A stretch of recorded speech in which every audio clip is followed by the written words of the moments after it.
Close your eyes for a moment. Forget everything you know.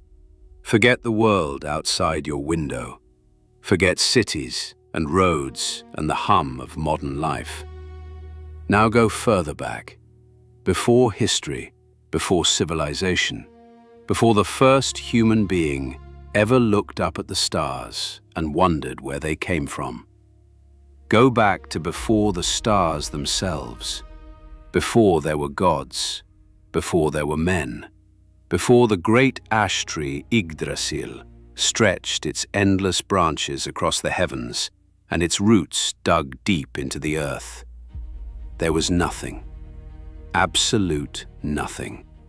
Not darkness, not silence, not emptiness as we understand it. Something far more complete, far more total. The Norse called it Ginnungagap, the yawning abyss. A gap so vast, so ancient, so utterly without form, that even the concept of time had not yet been born inside it. No sound, no light, no movement, just the void, waiting. But nothingness, as it turns out, never lasts forever. Because on the edges of that great emptiness, something was stirring. Two forces, ancient beyond measure, moving slowly, inevitably toward each other. And when they finally met, everything began.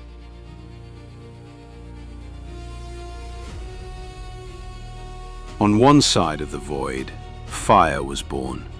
Not a campfire, not a torch, not anything so small or so tame. This was Muspelheim, a realm of absolute, consuming, eternal flame. A world where the very air burned, where rivers of lava stretched to every horizon, where the sky itself was made of smoke and heat and the roar of endless combustion. And ruling over this inferno was a being called Surtur. Surtur was not a god. He was something older than gods, a giant of fire and destruction, carrying a sword that blazed brighter than any sun. He did not create, he did not build, he simply existed, waiting for the moment which the Norse believed would one day come, when he would rise and burn the entire world to ash. But that ending is a story for another day. On the other side of the void, the opposite of everything Muspelheim was, lay Niflheim. Where Muspelheim burned, Niflheim froze. It was a world of absolute cold, of darkness so deep and complete that no light had ever touched it, of ice that had been forming since before time began, layer upon layer upon layer, growing thicker with every age that passed. At the heart of Niflheim sat a great spring, Fergelmir, the roaring kettle. From this spring, 11 rivers poured outward in every direction. The Norse called these rivers the Elivagar, the ice waves, and they carried in their waters not just cold, but poison. A slow, creeping, ancient poison that froze everything it touched. As these rivers flowed away from Niflheim and into the void of Ginnungagap, they began to slow.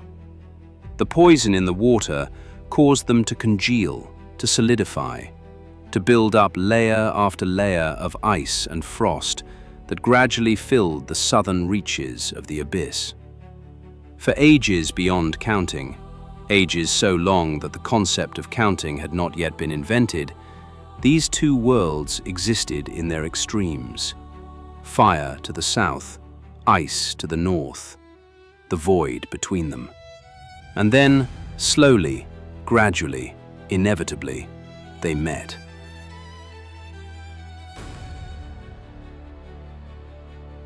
Where the heat pouring out of Muspelheim reached the ice that had built up from Niflheim's rivers, something began to happen.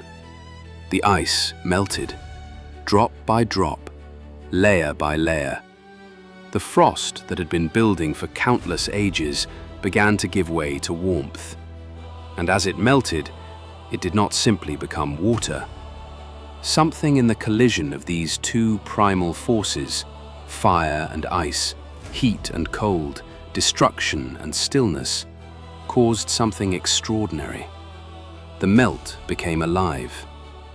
From the dripping, steaming collision of opposites, the first being emerged. He was not a god. The gods had not yet been imagined. He was not a man. Men were still ages away. He was something older than both.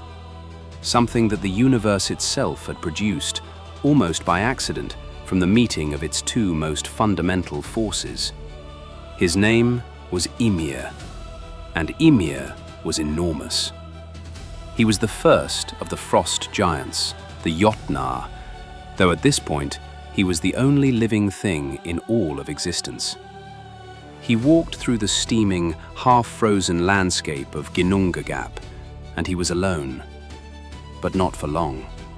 As Ymir slept, and a being of his age and size needed to sleep for vast stretches of time, his body sweated. And from that sweat, new life emerged. From beneath his left arm, a man and a woman were born, fully formed. From the friction between his legs, another son appeared.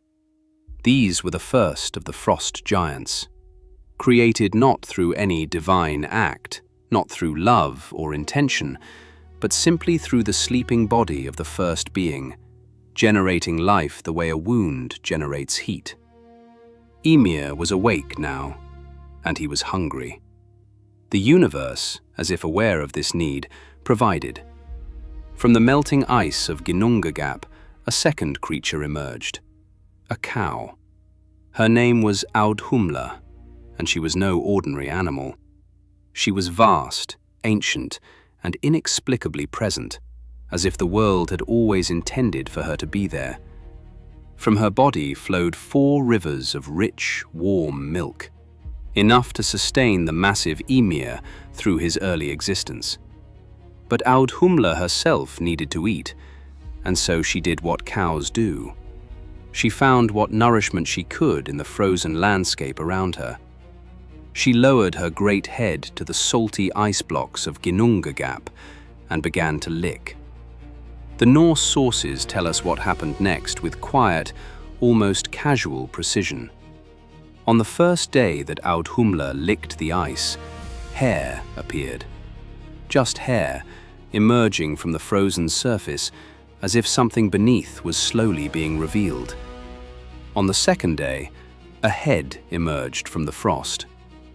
On the third day, a complete figure stepped free from the melting ice, fully formed, alive, breathing.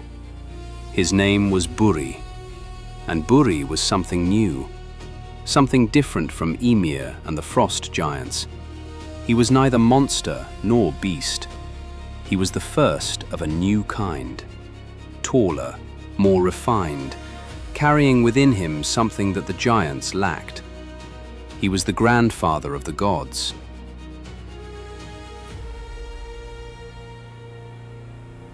Buri had a son. His name was Bor. How Bor came to be, the ancient sources do not fully explain. The Norse were comfortable with mysteries, with gaps in the story, with the sense that some things existed simply because they needed to exist. But Bor grew, and Bor chose a wife. Her name was Bestla, and she was the daughter of the frost giants, one of Ymir's own descendants. This union between the new kind and the old, between whatever Buddhist line represented and the ancient race of giants, produced something remarkable. 3 sons, Odin, Vili, Ve, the first gods. They were young by the standards of a universe that had already been forming for countless ages. They looked out at the world around them, the vast, cold, half-formed landscape of Ginnungagap, still dripping with the melt of ancient ice, still echoing with the distant roar of Muspelheim. And they felt something that Ymir and the giants had never felt. purpose. They looked at Ymir, the first being, the sweat-born giant who had seeded the world with his sleeping body, and they made a decision that would change everything. Ymir had to die. We don't know if there was a conversation. We don't know if there was hesitation. The ancient texts simply tell us that the three brothers attacked the primordial giant. What followed was the first battle in the history of existence. When Ymir finally fell, the consequences were catastrophic. His blood, and there was so much of it, oceanic quantities of it, poured out across the landscape of Ginnungagap in a great flood. It rose and spread and swallowed everything in its path. Nearly all of the frost giants that Ymir's sleeping body had generated, all of those first ancient beings, were drowned in the blood of their progenitor. All but two. A giant named Bergelmir and his wife managed to escape. The sources say they climbed onto something, a boat or perhaps a millstone, the translation is uncertain, and they survived the flood of blood that killed their kin. From Bergelmir and his wife, the race of giants continued. They retreated to the outer edges of the world, to the wild and frozen places beyond the reach of the gods. And from that day forward, giants and gods were enemies. But Odin and his brothers stood in the aftermath of the battle, surrounded by the body of the first being, and they understood something. They had the raw material of creation itself, and they intended to use it.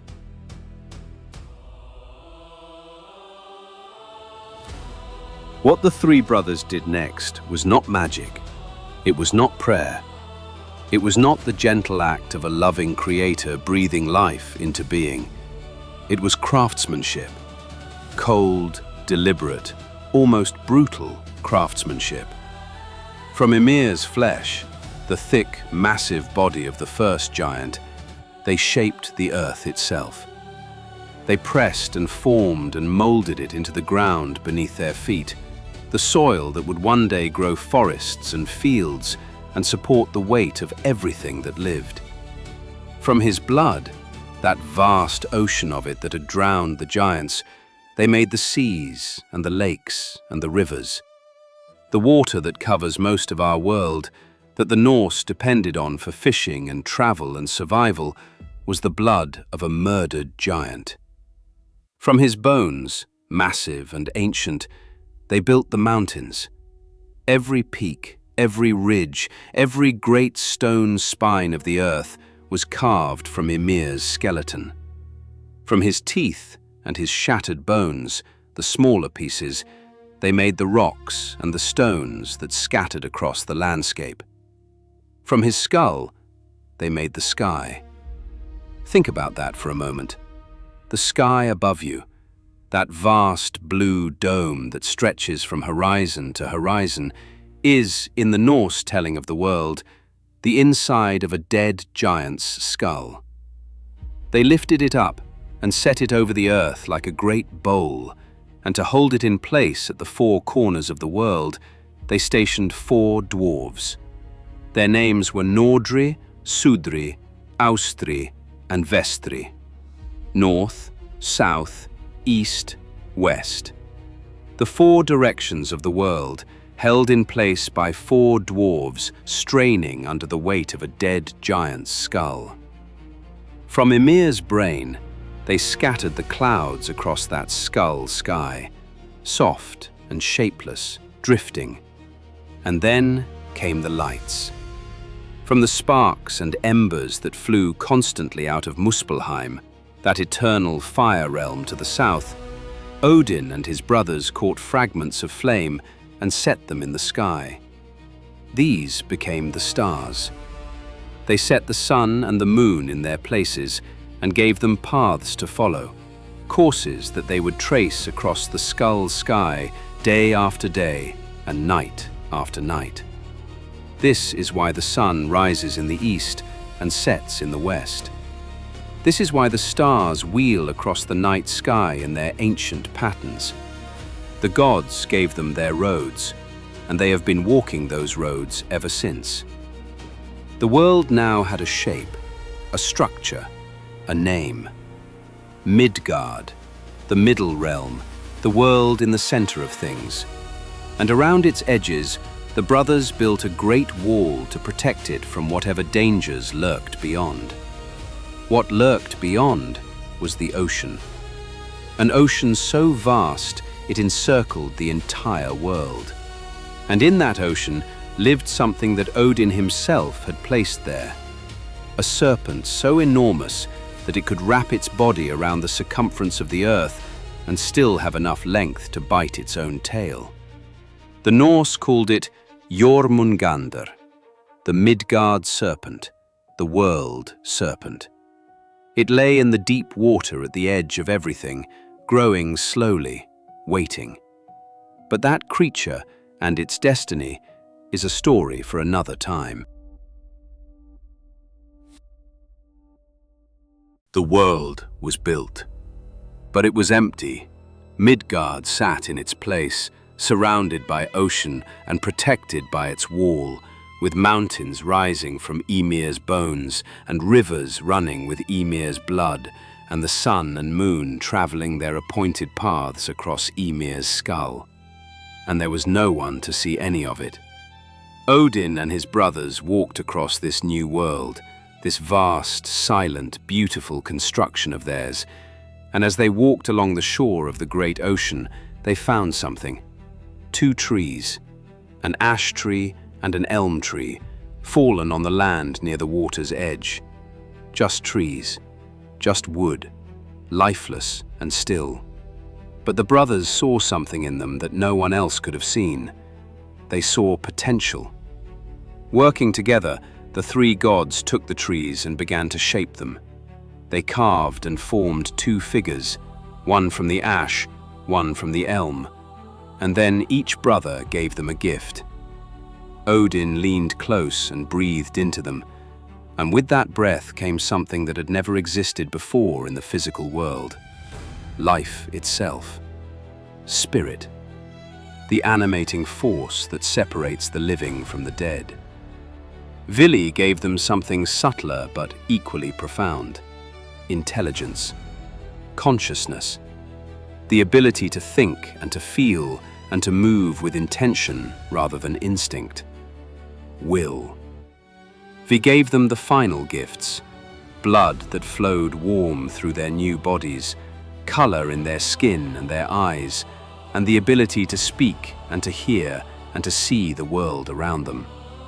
From an ash tree and an elm tree, 2 human beings stood up for the first time. The man was named Ask, from the Old Norse word for ash. The woman was named Embla, from the elm. And from Ask and Embla, in the Norse understanding of the world, all of humanity descended. Every person who has ever lived, every person alive today, every person who will ever be born, all of them trace their origin back to 2 trees on the shore of a great ocean, given life by 3 gods who had just finished building the world from a giant's body. Odin did not leave them unprotected. He placed Ask and Embla in Midgard, the middle realm built for them, and around it he constructed a fence, a great enclosure to keep out the frost giants who still roamed the wild places beyond the ocean, who remembered that their ancestors had been drowned in Ymir's blood, who had no love for the gods or for the small, fragile creatures the gods had made from wood. The fence was built from something unexpected, from Ymir's eyebrows.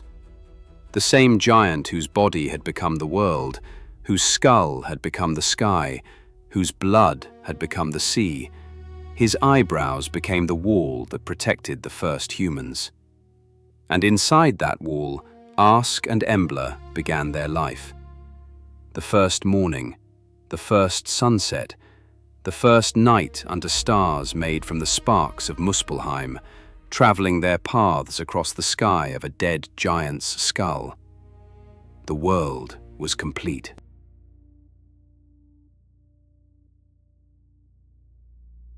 Step back now and look at what the Norse created with this story. Not a world made by a loving God who shaped it gently out of nothing. Not a paradise designed for human happiness. Not a creation built on mercy or grace or divine perfection.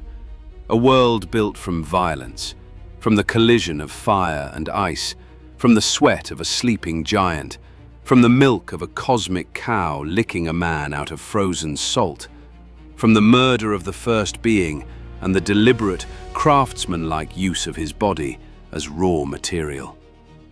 The Norse understood something that many creation myths try to look away from, that the world is not soft, that existence itself began in conflict and chaos and the repurposing of what came before, that beauty and order can be constructed from violence and necessity. The earth beneath your feet was a giant's flesh. The water in your glass was a giant's blood. The sky above you was a giant's skull. And you are made from wood, given breath by a god who walked a world he built himself. There is something almost defiant about it, something that says, we know the world is hard, and we built our story to match. But the story of the Norse world was not finished with creation, not even close. Because somewhere, growing slowly in the space between worlds, the great ash tree Yggdrasil was extending its branches and deepening its roots, connecting 9 worlds, holding everything together, sheltering gods and giants and dwarves and the dead and creatures that had no names in any human language. That tree, those 9 worlds, the gods who lived in them, the enemies who waited at their edges, all of that in the next video. This is old world lore. The myths are just beginning.